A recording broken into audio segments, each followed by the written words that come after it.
쓰레기, 하수, 극한의 고온. 도대체 지구는 어떻게 된 겁니까?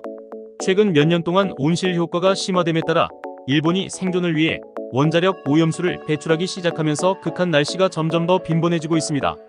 유명한 물리학자 호킹은 인간이 온실 효과를 방치하면 100년이 채 안 돼 지구를 떠나야 할 것이라고 예언했습니다. 그러나 지구를 제외하고 광활한 우주를 바라볼 때 우리는 어디로 가야 합니까? 우주는 사실 매우 넓다는 것을 알고 있으며 관측할 수 있는 우주의 지름만 930억 광년입니다.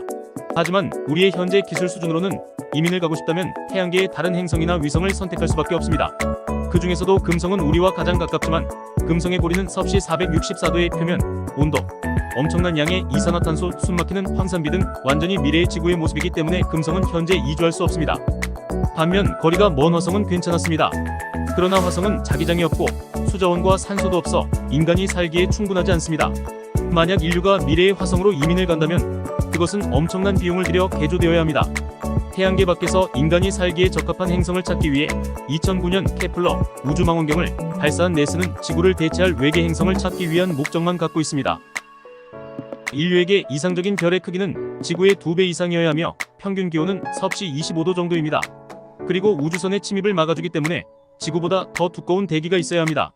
또한 산소와 수자원이 풍부해야 하며 이러한 조건은 가혹해 보이지만 우주가 얼마나 크고 인류에게 적합한 행성은 지구뿐입니다. 그리고 과학자들이 2년 동안 수색한 결과 실제로 우리로부터 600광년 떨어진 백조자리 안에서 지구와 매우 유사한 행성을 발견하여 케플러 20이라고 이름 붙였습니다. 2011년에 비해 케플러 우주망원경은 태양과 같은 항성에 거주하기 좋은 지역에 있는 링일법을 통해 이 행성을 처음 발견했습니다. 과학자들은 케플러 22b의 크기가 지구의 약 2.4배라고 추정합니다. 만약 그 밀도가 지구와 맞먹는다면 질량은 지구일 수 있습니다.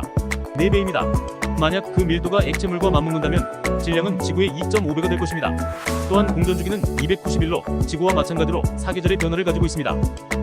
그러나 케플러 22b는 어머니 항성 케플러 222에서 태양보다 25% 적은 빛 에너지를 받습니다. 만약 이 행성이 대기권을 형성하지 않았다면 그것의 표면 평균 온도는 대략 영하 11도였을 것입니다.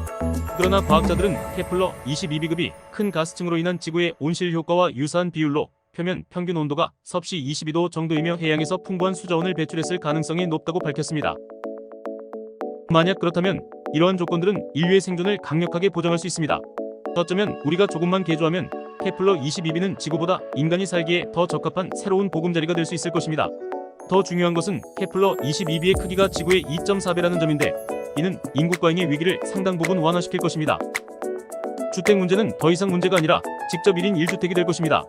그러나 케플러 22b는 결국 600광년 떨어져 있으며 비록 그가 인간에게 완전히 적합하고 금으로 뒤덮인 살기에 적합하더라도 우리는 갈 수 없습니다.